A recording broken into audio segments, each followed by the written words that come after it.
우리 손은배 목사님께서 전체적으로 아주 자세하게 다 이렇게 풀어 주셨습니다. 그러니까 그 두 도성이 우리가 이렇게 보면 이제 충돌을 하고 있다 이렇게 하는데 사실은 이 두 도성이 평행선을 이루어가고 있다라고 우리가 볼 수가 있는데요. 그래서 여러분들이 우리가 지금 살아가고 있는 이 세상은 공중의 권세 잡은 자가 붙잡고 있기 때문에 우리는 그 안에서 지금 살아가고 있으면서 우리의 또 한 노선이 있다, 한 성이 있다라는 것을 우리에게 지금 가르쳐 주고 있습니다. 이것은 이미 창세기 우리가 이제 그 3장에서 이야기를 할 때 아담 하와가 선악을 알게 하는 나무의 열매를 먹으면서부터 거기에서부터 이미 이 두 도성의 출발은 이제 시작이 되었던 것이죠. 그래서 노아 때 오고 또 노아의 후손인 지금 이제 셈, 함, 야벳의 그 흩어짐을 통해서 이것이 선명하게 분명하게 드러나는 것이 지금 창세기 11장이라는 것을 우리가 알 수 있습니다. 그래서 창세기 11장에서 결국 이제 이 바벨론 성이 먼저 등장을 하고 그다음 이제 아브라함을 통해서 새롭게 아브라함에게 하나님이 내려보내 주시는 그 하나님의 도성 예루살렘 성을 우리가 볼 수 있게 되는 것이죠. 이 문제를 우리가 한번 유대인들을 어떻게 보는가 하는 것을 먼저 한번 보기 위해서요. 잠시 창세기 11장 1절부터 4절까지만 우리 한번 보도록 하겠습니다. 11장 4절에 구음이 하나요 언어가 하나에 따라 이렇게 했는데 이게 지금 우리가 읽고 있는 개역 개정 성경에서 보면 온 땅에 언어가 하나요라고 지금 이야기를 하고 이제 여기서 구음이라는 말이 언어라는 말로 이제 바뀌어지게 된 것을 우리가 이제 알 수 있습니다. 그러면은 그 11장 1절에서 뒤에 이제 구음이 하나요 언어가 하나라고 했을 때 그럴 때 그 11장 1절에서 나타나는 그 언어라고 한 말은 그러면 뭘로 돼 있을까 하는데 이제 여기서는 또 말이 하나요. 그러니까 언어라는 말을 또 말이 하나라고 이렇게 바꾸어주고 있습니다. 그러면은 이제 우리는 많은 궁금증이 생기는데 온 땅에 구음이 하나고 언어가 하나라는 말은 그 시대에 언어가 다 하나였었느냐 하는 것부터 이제 출발을 하게 되는 것이죠. 그러면 창세기 10장 5절을 한번 보실게요. 10장 5절 거기에 보시면 이들로부터 여러 나라가 나누어졌다는 것이죠. 이제 이것은 야벳의 후손들이 나누어진 것을 이야기를 하고 있습니다. 야벳의 후손들로부터 14나라가 지금 나누어지는 것을 알 수가 있어요. 그래서 14나라가 나누어지면서 각기 방언과라고 이야기를 하는데 여기에 이 방언이라는 단어가 지금 현재 개역 개정에서는 언어라고 나와 있습니다. 그러니까 여러 나라로 나뉘고 각기 언어와 종족과 이렇게 그 바닷가의 땅에 나누어졌다. 이건 야벳의 후손의 이야기고요. 20절 한번 볼게요. 창세기 10장 20절 내려가서요. 쭉 내려가서 20절 보면 이들은 함의 후손이라 함의 자손이라 각기 자손과 여기도 방언과라고 나오는데 이 방언이라는 단어는 똑같이 동일한 언어라는 단어로 이제 번역이 되어 있습니다. 이 함을 통해서 30족속이 나오고 있습니다. 그러니까 함을 통해서 여기에 등장하는 나라가 30나라가 이루어지고 있다는 것이고요. 31절 한번 가볼게요. 31절 이들은 셈의 자손이라 여기에 이제 이 셈을 통해서 26나라가 만들어지는 것을 볼 수 있는데 여기도 그 족속과 방언과 하는 여기도 언어예요. 그러니까 이미 70개 나라, 70개 언어, 70개 나라로 나누어졌는데 이것을 지금 어떻게 나누어졌는지를 설명을 하는 것 이것이 이제 11장에서 시작이 되는데 그러면 이제 11장에서 사실은 이제 셈 후손과 이제 함의 후손 그러니까 결국 노아가 축복한 이제 그 후손과 또 노아가 저주한 후손 이 둘이 지금 대립을 이루고 있고 충돌을 이루어가고 있다라는 것을 우리가 알 수 있습니다. 그러면 이제 11장 밑으로 내려가서 11장 2절 한번 보실게요. 11장 2절에 이에 그들이 동방으로 옮기다가 신할 평지를 만나 거기 거하고 하는데 여기에서 이제 동방으로 옮기다가라고 이야기를 하는데 이 말은 동방으로 갔다는 말인지 동쪽으로부터 어떻게 했다는 말인지 이게 이제 우리에게 굉장히 좀 어색한 말이긴 한데 이것은 동쪽으로부터 여행이 있었다 하는 말로 이해하는 것이 좋습니다. 그래서 이제 원래 거기 올라가서 우리 10장 30절 말씀을 잠깐 한번 볼게요. 그들이 거하는 곳은 메사에서부터 스발로 가는 길의 동편산이었더라 라고 지금 이야기를 하고 있죠. 그러니까 그들은 지금 모두가 다 함께 거할 그 처소를 함의 후손들이 찾아가고 있습니다. 그래서 여기서 이제 동쪽으로부터라고 이야기한 것은 이것은 고대 근동 지방에서는 이제 이 동쪽을 뭐로 이야기하냐면은 여러분들이 잘 아신 대로 어느 마을이든지 마을에 고대 근동 지방에서는 신전이나 아니면 신당이나 제단을 세울 때 마을의 동쪽에다가 세웠습니다. 근데 여기에서도 이제 이 동쪽이라는 말을 우리가 의미 있게 한번 봐야 되는데 고대 근동 지방에서 이 사람들은 동쪽으로부터라는 이 단어를 하나님을 떠나는 것으로부터라고 이해를 하고 있습니다. 그러니까 이미 이제 이 함의 후손들이 하나님을 떠나는 것으로부터 시작이 됐다는 것이죠. 그러니까 이제 하나님을 떠나는 것으로부터 시작을 해서 이제 이들이 이제 하나님이 없는 세상을 만들어 가겠다는 거죠. 그래서 이 정광 목사님께서는 하나님이 없는 것은 세속 문화다. 그것이 인본주의 문화다. 이렇게 이제 설교에서 말씀을 하시고 이제 계시는 것이죠. 그 다음에 이제 보시면은 만났다. 이제 거기에 이제 11장 다시 2절 한번 가보세요. 쭉 내려가 보세요. 거기에서 가다가 신할 평지를 만나 이렇게 이야기하는데 원래 한글 성경에서 우리가 만나라고 되어 있지만 이것은 그들이 찾았다라고 되어 있습니다. 그들이 찾았다는 것이죠. 그러니까 그들이 찾다는 말은 무슨 말이냐면 어디에 무엇이 있다는 것을 알고 그것을 찾았다라는 그런 의미가 아닙니다. 그런 의미가 아니라 우연히 옮겨가다가 보니까 이러한 장소를 발견했다는 말입니다. 그래서 이것을 이해하기 위해서 창세기 2장 20절 한번 보실게요. 창세기 2장 20절. 네, 거기 보니까 아담이 모든 육축과 공중의 새와 들의 모든 짐승에게 이름을 주니라. 아담이 돕는 배필이 없으므로라고 했는데 돕는 배필을 찾지 못함으로 이렇게 되어 있습니다. 그러니까 지나가는 데서 찾을 수가 없었다. 이것을 이야기를 하는 거고요. 그다음에 창세기 4장 14절 한번 보실게요. 창세기 4장 14절.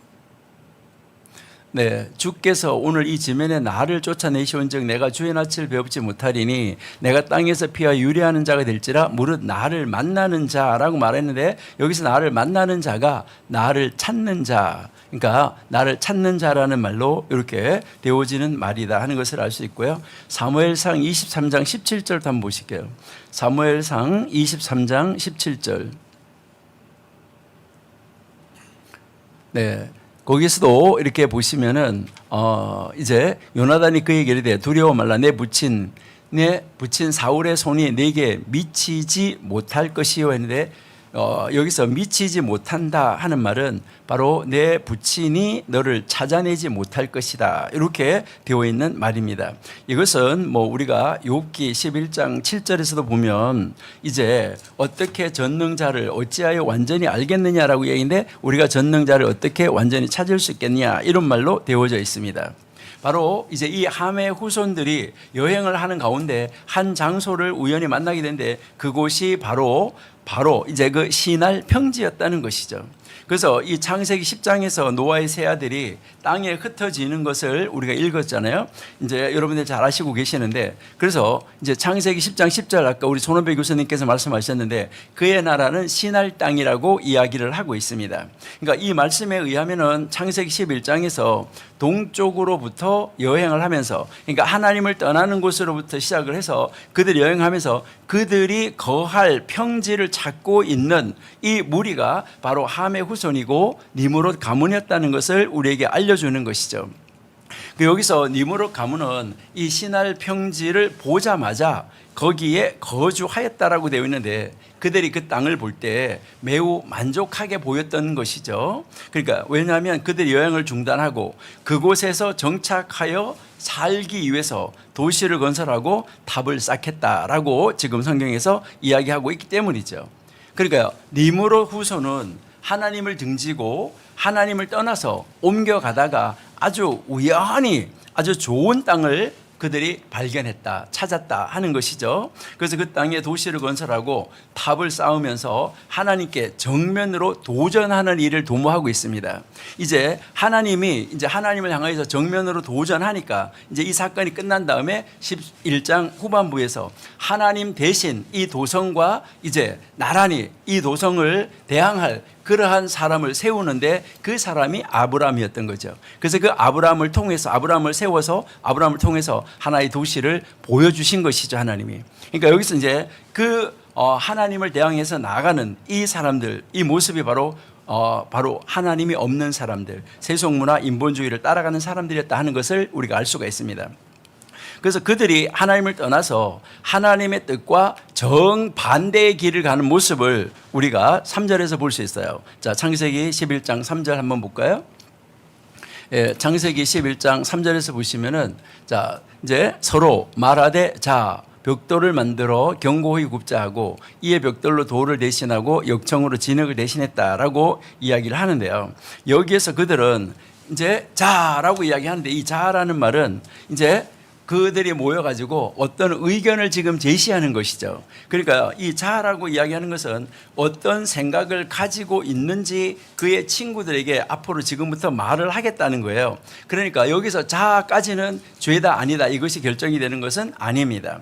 왜 그러냐면 뒤따라 나오는 구문이 자 이렇게 하자고 할 때 좋은 말이 나올 수도 있어요. 그리고 또 나쁜 말이 나올 수도 있다 하는 것이죠. 근데 이들이 선택한 것은 바로 뭐예요? 나쁜 길을 선택했다 하는 것을 우리가 알 수 있습니다.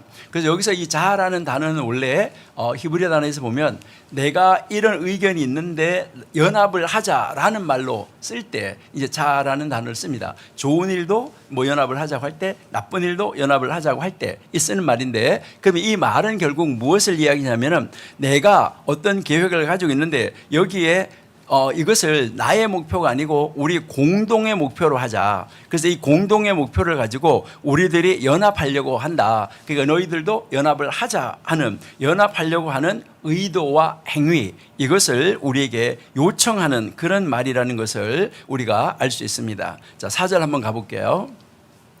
4절. 자, 여기서도 말하되 자라고 또 이야기하죠. 이제 그러니까 지금 이제 구체적으로 구체화시키고 있습니다. 이제 성과대를 그 성과 이제 여기에서 성과대를 쌓아서 대 꼭대기를 하늘에 닿게 하여라고 지금 이야기하는 거죠. 자, 여기에서 이제 그들이 지금 이 니므롯이 온 땅의 왕으로 이제 그 니므롯을 온 땅의 왕으로 삼으려고 하는 이 무리를 우리에게 보여주고 있는 것이죠. 이게 아까 우리 송원배 교수님께서 말씀하셨는데 창세기 10장 8절 9절에서 나오는 것이죠. 이러한 이 계획을 다 주도해가는 사람이 누구였었냐? 니므롯 자신이었다 하는 것을 여기서 이제 강조하고 있습니다. 그런데 왜 이 사람을 니므롯이라고 불렀을까라고 이야기를 하는데, 이제 이 니므롯이라는 단어의 뜻은 전 세계 사람을 하나님을 반역하는 자리로 인도하는 사람이라는 그런 의미가 있습니다. 그러니까 이 말 무슨 말이냐면 이 니므롯이라는 단어가 히무리드라고 이렇게 하는 그 단어로 똑같은 이제 파생되어지면 똑같은 말인데 이것이 사역형으로 쓰여진다는 거죠. 그러니까 이 사역형이라는 말은 누구누구로 하여금 뭐뭐 하게 만들다 하는 말인데, 이거 쉽게 이야기하면 우리 아버지가 나를 신학교에 가게 만들었다 이런 말과 마찬가지예요. 그러니까 이제 이 님으로 전 세계 사람들을 하나님을 반역하는 사람으로 만들어가는, 그러니까 하나님과 반대되는 도성을 형성해가는 이 과정을 보여주고 있다는 것이죠. 그래서 정광 목사님께서 바로 이 바벨론은 하나님을 대항하는 세력이다라는 것을 우리에게 가르쳐 준 것이죠. 그 다음에 여기 보니까 그 대를, 탑의 꼭대기죠. 그 대 꼭대기를 하늘에 닿게 하자라고 이야기를 하는데, 이 탑의 꼭대기가 하늘 안에 있게 한다. 그러니까 이 탑의 꼭대기가 하늘 속에 있게 한다는 얘기예요. 하늘에 그냥 닿는 게 아니라 하늘 안에 있게 한다. 이 말은 메소포타미아의 이 건물 비문에서 우리가 알 수 있는 그 표현이 있는데, 이것은 실제적으로 여러분들이 이제 그 중동 지역이나 이런 데 가봤을 때 가서 보시면 지구라타라는 것을 많이 보셨을 것인데, 바로 이 지구라타의 꼭대기가 하늘에 닿았다 하는 그런 말이 되는 것이죠. 그리고 수메르 왕 이 구데아가 바로 이 에닌누 사원을 두고 말을 할 때 그것은 하늘에 있다 이렇게 이야기를 했습니다. 그리고 또 니프루의 그 문헌에서 우리가 읽어보면 그것의 꼭대기가 하늘에 닿았다고 해서 이것은 이 하무라비가 자기 자신에게 이 에안나의 꼭대기를 습격하는 자라는 이런 별칭을 가지고 있습니다. 이것은 무엇을 이야기하냐면은 그가 바로 이 사원의 탑을 하늘만큼 높게 건설했다 하는 말과 연결이 되어진다는 것이고요. 그리고 이 에살핫돈인이 바로 자신이 아수르의 성전 꼭대기를 하늘에 닿게 만들었다라고 이야기하고 있습니다. 이러한 이 구문은 바로 바벨론에 있는 마루둑 사원과 관련이 되어져서 그들이 지속적으로 계속해서 사용하고 있는, 즐겨 사용하고 있는 표현입니다.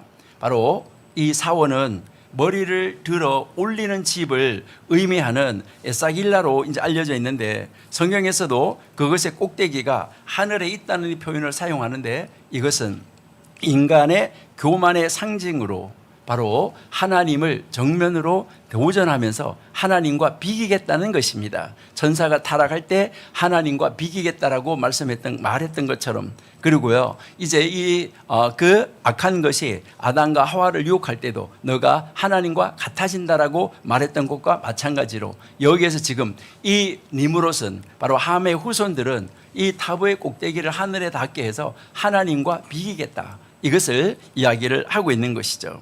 그렇게 하면서 그들이 무엇을 만드냐면 하나님의 이름을 내는 것이 아니라 우리 자신의 이름을 만들자라고 이야기하고 있습니다. 우리 자신의 이름을 내자라고 이야기하는데 이게 우리 자신의 이름을 만들자는 이야기예요. 이사야 56장 5절에서 기념물을 만들자 하는 의미와 똑같습니다. 이러한 이 의미는 메소포타미아의 이 중요한 왕들이 자기 자신들의 이름을 왕으로 영원한 명성으로 보장하기 위해서 고안한 아주 훌륭한 건축 프로젝트와 관련이 있습니다. 그렇기 때문에 이 왕실 이름과 칭호는 지구라트의 그 탑의 기초로 놓인 벽돌, 그 다음에 머릿돌에 새겨졌습니다. 그래서 이 라가슈의 이 구대와 사원 거기에 보시면 그 비문에 그가 자신을 위해 만든 위대한 이름 때문에 신들의 총회에서 신으로 받아들여졌다라고까지 기록이 되어져 있습니다. 바벨론의 이 지구라트를 복원한 이 느부갓네살 이 기념 비문에도 에사길라와 바벨론의 요새를 강화하고 내 통치를 위한 영원한 이름을 만들었다 이렇게 기록을 하고 있습니다. 바로 이 도시와 탑을 건설한 건축자들의 이 진정한 목적은 무엇일까? 이것은 하나님이 흩어지라고 말씀하신 것에 흩어지지 않도록 하는 하나님의 명령을 하나님의 말씀에 정면으로 도전하는 것이었습니다. 그래서 그들이 이런 일을 하게 된 동기는 단결을 강화하는 것이죠. 그래서 이제 그들이 이제 전 세계에 흩어져 있지 않기 위하여서, 그러니까 하나님이 흩어지라고 했는데 흩어지지 않기 위해서 바로 이들이 이 땅에 흩어짐을 면하고 우리는 이 이야기 안에서 모여서 살자 하는 것으로 우리에게 이야기를 하고 있는 것이죠. 이 반역한 무리들은 하나님의 이름을 부르면서 예배하는 자리에서 떠나서 자기들의 이름을 부르면서 예배하는 자리로 나아간 것입니다.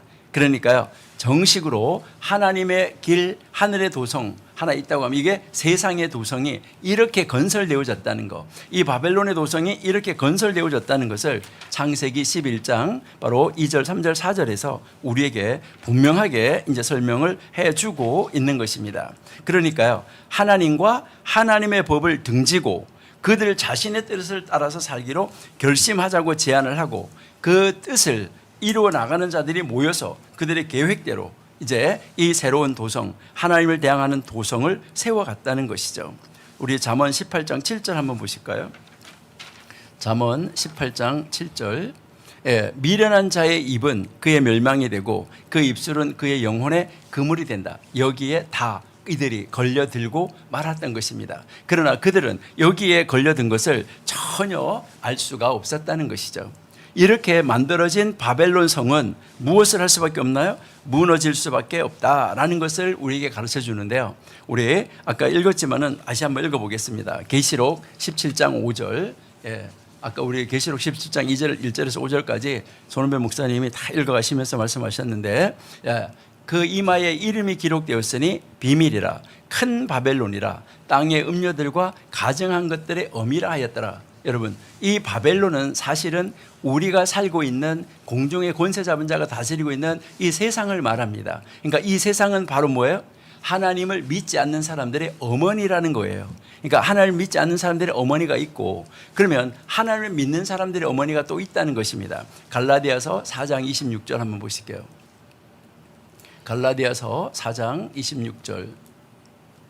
네, 오직 위에 있는 예루살렘은 자유자니 곧 우리의 어머니다. 여기에서 이제 왜 예루살렘을 여루샬라임이라고 할까? 이제 예루살렘을 히브리 말로 여루샬라임 이렇게 이야기를 하는데, 이 여루샬라임 아임이라는 말은 히브리어에서요, 여러분들이 왜 두 개가 있을 때 듀얼 복수 이렇게 이야기하잖아요. 그러니까 아임은 히브리에서는 듀얼 복수입니다. 그러니까 예루살렘이 두 개가 있다는 거예요. 그러니까 위에 있는 예루살렘이 있고 아래에 있는 예루살렘이 있다. 그래서 그 위에 있는 예루살렘을 아래로 이렇게 끌어내려 온 것, 이것이 교회입니다. 그러니까 믿는 사람들의 어머니, 믿는 사람들의 어머니는 바로 교회라는 것이죠. 그러니까요, 이 지상에서 지금 이제 하나님의 도성으로 가는 그 어머니가 이 지상에 계시고, 또 이제 이 지상에서 망하는 길로 가는 바벨론, 그 가증한 것들의 어머니가 또 하나 있다는 거죠. 그런데 이 세상에서는 둘이서 경쟁하고 있습니다. 서로 나한테 오라고. 세상은 자기에게 오라고, 교회는 자기에게 오라고. 그런데 지금 많은, 우리가 이렇게 많은 면에서 보면 홍보하는 면에서 교회가 세상의 홍보에 밀려가고 있습니다. 그래서 전도가 안 되고 많은 사람들이 오히려 믿는 사람들이 세상으로 쫓아가게 되는 이런 면을 볼 수가 있는데, 우리는 여기서 좀 우리가 각성해야 되지 않을까 하는 것을 우리가 한번 생각해 봅니다. 그래서 이 음녀는 결국은 바벨론 성은, 이 세상의 성은 멸망하게 된다는 것을 계시록 17장 5절에서 말씀을 한 것이죠. 계시록 14장 8절도 한번 보실게요. 계시록 14장 8절. 또 다른 천사가 둘째 따라서 바벨론이여 모든 나라 음행으로 인하여, 음행한 것들의 어머니라고 그랬는데요. 그래서 먹이던 자다. 이제 이것이 다 무너졌다라고 이야기를 하게 되는 것이죠. 그러면 예루살렘 성은 어떻는가? 우리가 한번 이제 보시면은요, 이제 계시록 3장 12절을 한번 보실까요? 계시록 3장 12절. 이기는 자는 내 하나님 성전에 기둥이 되게 하리니 그가 결코 다시 나가지 아니하리라. 내가 하나님의 이름과 하나님의 성, 곧 하늘에서 내 하나님께로부터 내려오는 새 예루살렘의 이름과 나의 새 이름을 그의 위에 기록하리라 라고 우리에게 지금 말씀하고 있습니다. 계시록 22장 2절 10절도 아까 우리가 다 읽었었는데 얼른 한번 보실까요? 22장 2절 10절 10절. 자, 내가 내게 말하되 이 책의 예언의 말씀을 임봉하지 말라, 때가 가까웠다라고 이제 22장 2절 한번 보실게요.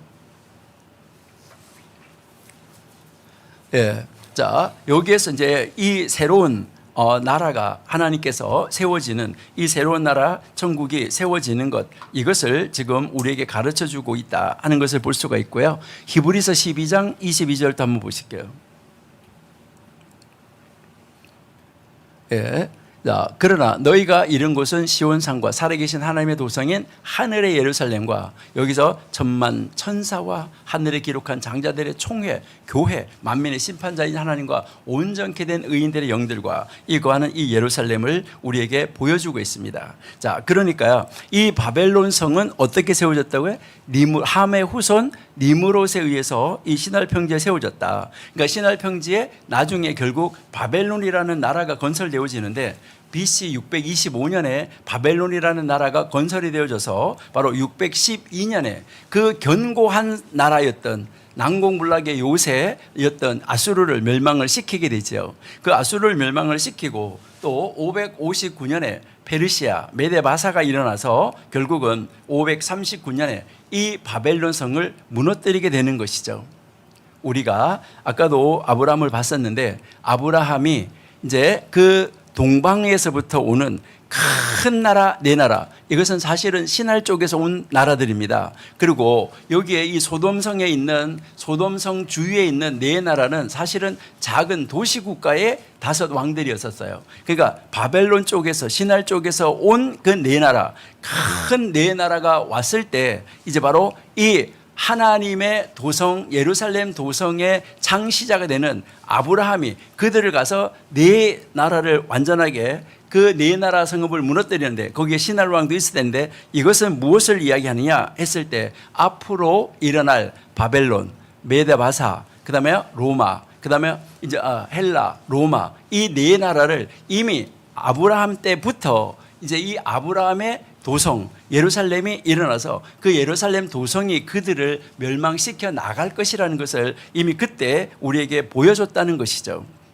예, 이렇게 해서 하나님이 쭉 그것을 이제 인도해 가는 것을 우리가 이제 볼 수 있습니다. 아까 이제 히브리서도 12장 22절을 다 읽었기 때문에 우리 히브리서 13장 14절만 한번 보실게요. 히브리서 13장 14절. 예, 우리가 여기는 영구한 도성이 없고 오직 장차 올 것을 찾는다. 그러니까요, 이제 앞으로 장차 올 것을 찾는데 여기에서 이제 15절에 보시니까 바로 하나님께 드리자. 이는 그 이름을 증거하는 입술의 열매다라는 것을 이제 우리에게 보여주고 있습니다. 바로 여기에서 우리에게 보여주는 것은 이제 아브라함이 바로 이제 이 살렘의 왕과 만났었던 그 살렘의 사람으로 살렘의 성을 건축을 했었는데 이 살렘의 성이 무너졌다가 나중에 다시 건축하게 되는 사람 누가 있냐면 느헤미야인데 이 느헤미야를 바로 뭐라고 이야기하냐면 살렘의 사람이라고 예루살렘의 사람이라고 우리가 이야기를 하고 있습니다. 그러니까요, 이 예루살렘은 이 땅에 존재하고 있지만 이것은 사실상 그 위에 있는 예루살렘은 지상의 교회를 상징한다. 그래서 하늘에서부터 내려온다 하는 것을 이야기를 하는 것이죠. 그래서 유대인들은 이 하늘에서 내려오는 것을 뭐라고 보는 것이죠? 이사야 65장 66장에서 그것이 성취가 되어질 것이다 라고 이야기를 하는 것이죠. 우리 이사야 65장 25절만 한번 보실게요. 이사야 65장 25절. 네, 이리와 어린 양이 함께 먹을 것이며 사자가 소처럼 짚을 먹을 것이며 뱀은 흙으로 식물을 삼을 것이니 나의 성산에서는 해함도 없겠고 성함도 없으리니 여호와의 말이다. 이러한 것이 이제 그 새 나라가 이루어졌을 때, 새 예루살렘이 이루어졌을 때 이루어지게 된다 하는 것을 우리에게 이제 가르쳐 주는 것이죠. 예, 우리 이사야 11장 9절도 한번 보실게요. 예, 나의 거룩한 산 곧 모든 곳에서 해됨도 없고 상함도 없을 것이니 이는 물이 바다를 덮은 같이 여호와를 아는 지식이 세상에 충만할 것이다. 이렇게 이 하나님의 역사가 만들어지는 것이 이루어질 것이라는 것을 우리에게 이제 가르쳐 주고 있는 말이죠. 자, 올라가서 6절 7절도 한번 보실게요. 11장 6절. 예, 그때 이리가 어린 양과 함께 거하며 표범이 어린 염소와 함께 누우며 이제 아까 65장 25절하고 같이 연결되어지는 것을 볼 수가 있죠. 그 7절도 마찬가지예요. 그러니까 이렇게 새하늘과 새 땅으로 이루어진다는 것을 유대인들은 이야기를 하고 있습니다. 바로 그 땅이 그렇게 이제 이루어진다라는 것을 이야기를 하고요. 우리 마태복음 25장 34절도 한번 보실게요. 마태복음 25장 34절. 예, 그때 임금이 그 오른편에 있는 자들에게 이르시되 내 아버지께 복을 받은 자들이여 나와 창세로부터 너희를 위하여 예비된 나라, 하나님께서 예비된 성, 예비된 나라, 한 성을 하나님께서 예비하신다는 것이죠. 요한복음 14장 2절도 한번 보실게요. 예, 내 아버지 집에 거할 곳이 많다. 내가 그렇지 않으면 너희에게 일렀으리라. 내가 너희를 위하여 처소를 예비하러 간다. 하나님 예수님께서 이제 가서 이것을 예비하신 것을 이제 한 성을 예비하시고 이제 내려오셔서 어린 양의 신부되는 이 신부를 데리고 간다는 그 이야기인데요. 아까 그 신부 어린 양의 신부를 데려가는 것은 계시록 21장, 에베소서 계시록 19장, 이것은 아까 우리 손원배 목사님께서 자세하게 말씀을 다 해주셨기 때문에 이제 그냥 가고요. 그리고요, 여기에서 이제 이 바벨론 성이 결국은 이제 신할 평지에 세워져서 이제 이 우리가 하나님을 섬기고 있는 이 교회와 지금 병행선을 이루면서 계속해서 서로 충돌을 하고 있는 것이죠. 지금 이스라엘에서 전쟁이 일어난 것도 결국은 두 성의 충돌이라고 우리가 이제 볼 수가 있습니다. 그러니까 그렇게 끊임없이 이제 그 이어져 가는 과정에서 지금 우리가 살펴봤던 것처럼 바벨론이 일어났다가 무너지게 되고, 또 메데바사가 일어났다가 무너지고, 헬라가 일어났다가 무너지고, 로마가 무너지는 이런 이 모습을 다 우리가 바라보았습니다. 이 무너질 성에 대해서도 계시록 14장, 계시록 18장, 계시록 16장, 또 여기에 대해서 우리가 아까 손흥민 교수님이 다 보셨기 때문에 놔두고 우리 예레미야 51장 37절 한번 볼게요. 예레미야 51장 37절. 예, 바벨론이 황폐한 무더기가 되어서 시랑의 거처와 놀람과 치솟거리가 되고 거민이 없을 것이다. 이렇게 이야기를 하고 있죠. 자, 조금 올라가서 50장 한번 볼게요. 50장 39절. 예레미야 50장 39절. 예, 그러므로 사막의 들짐승이 시랑과 함께 거기 거하겠고 타조도 그 중에 깃들일 것이요 영영이 거민이 없으며 대대에 거할 자가 없으리라. 40절. 예, 나 여호와가 말하노라. 나 하나님이 소돔과 고모라와 같이 그 이웃 성읍을 무너지게 한 것 같이 거기 거하는 사람이 없게 하며 그 중에 우거하는 자 아무 인자가 없게 하리라. 완전히 멸망시킬 것이다 라는 것을 이야기를 하죠. 자, 스바냐 한번 보실게요. 스바냐 2장 14절. 습입니다. 스바냐 2장 14절.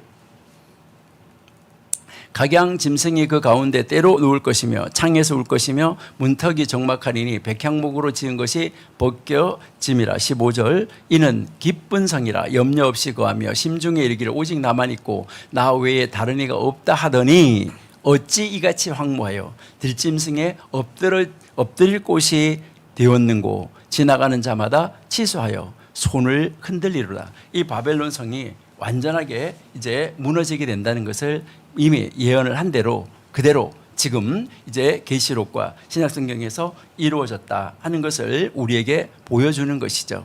그러니까요, 바로 이제 그 성은 바로 무엇이냐? 공중의 권세 잡은 자들의 처소다. 그러니까 공중의 권세 잡은 자, 마귀, 바로 그 귀신들의 그 처소, 이 세상은. 그러니까 우리가 이 세상에 살아가고 있으면서 우리는 그 물 속에 우리가 있으면서도 노아의 방주가 물 안에 있었지만은 물 안에서 마른 땅으로 건너갔던 것처럼 우리가 하나님 안에서, 그리스도 안에서 우리가 바로 그 새 성, 하늘의 예루살렘, 그 새 예루살렘을 땅에다가 끌어내려 가지고 땅에 내려온 그 새로운 성인 교회 안에 우리가 거한다는 것은 바로 이 교회가 구원의 방주가 돼서 바로 이 멸망의 물, 바로 이러한 이 바벨론 그 성에 엄청난 물이 아무리 휘몰아칠지라도 우리가 이 교회 안에서 이제 방주 안에서 마른 땅을 건너갔던 것처럼 우리가 이 교회 안에서 이제 끝에 가서 이 최종적인 그 승리, 바로 바벨론 성이 이 귀신의 초소가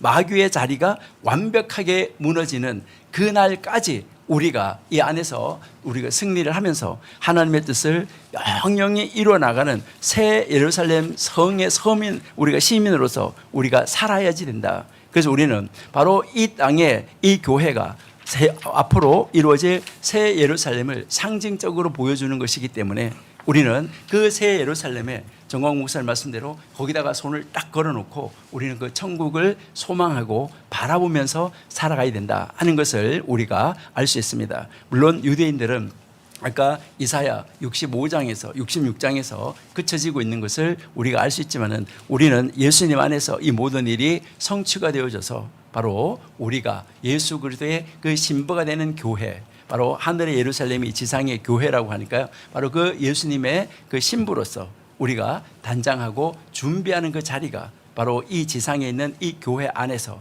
이제 예루살렘 성을 상징하는 교회 안에서 우리가 단장하고 준비해서 정말 아주 감히 상상할 수가 없는 우리 정광 목사님 말씀대로 엄청난 그 결혼식, 대그 결혼식에 참여하기 위해서 열심히 준비하면서 우리가 정말 이 막한 그 도성에 빠져 있는 바로 이 귀신의 장리에 빠져가지고 아직까지도 그 물속에 빠져서 헤매고 나오지 못하는 이런 사람들을 향하여서 우리가 건져내기 위해서 애쓰고 정말 그 모든 단체를 전체로 다 무너뜨리려고 하는 이제는 사탄이 우리와 경쟁을 할 때 1대1로 안 되니까 그들은 문화를 점령한 것입니다. 그래서 문화라는 명목으로 모든 우리 이스라엘 백성들뿐만 아니라 우리 기독교인들을 문화라는 명목 안에 가두어서 우리를 그쪽으로 넘어오게 하고 타락하게 하려고 하고 하나님을 떠나게 하려고 하는 이러한 이 모습들을 우리가